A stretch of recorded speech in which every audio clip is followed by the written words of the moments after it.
बराच मोठा गंध पडलेला आहे दरवर्षीपेक्षा, आणि त्याची शेंगही ठोकर आहे, म्हणजे मोठी आहे, भरलेली आहे, भरीव आहे.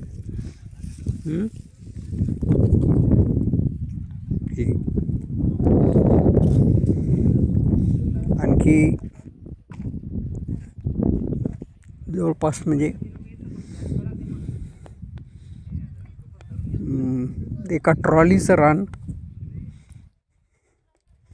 जमा करायचं चालू आहेत, राहिलेलं आहे. ते जमा करतील. ही जी माणसं आहेत हळद जमा करणारी, एकूण 32-33 माणसं आहेत. आणि ही माणसं आलेली आहेत यवतमाळ जिल्हा पुसद तालुक्यातल्या लाखी गावातून. ही बंजारा समाजाची माणसं आहेत. खूप कष्टाळू माणसं असतात. सकाळी 6 वाजताच त्यांच्या वाहनाने ते येऊन कामावर भिडतात. मधात आराम नाही, सारखं काम.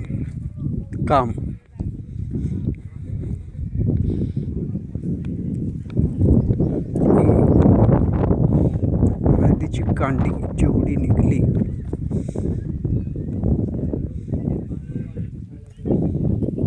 त्याच्यापेक्षा थोडासा लहान गंज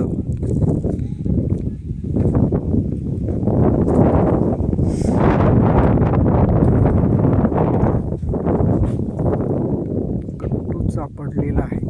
गट्टूही यावर्षी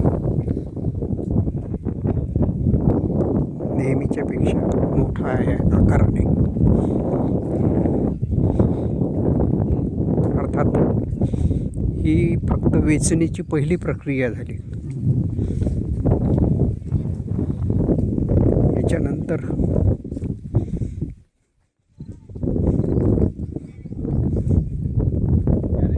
याला उकडावं लागते. उकडल्यानंतर मग 21 दिवस खाली वर करून वाळवावं लागते. आणि वाळल्यावर मग पुन्हा आणखी ढोल करावा लागतो, म्हणजे तिला पॉलिश करावं लागते. अशा पद्धतीनं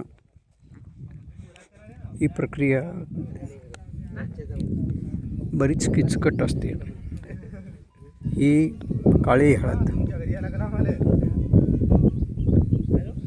जास्त निघाली नाही, थोडी निघाली.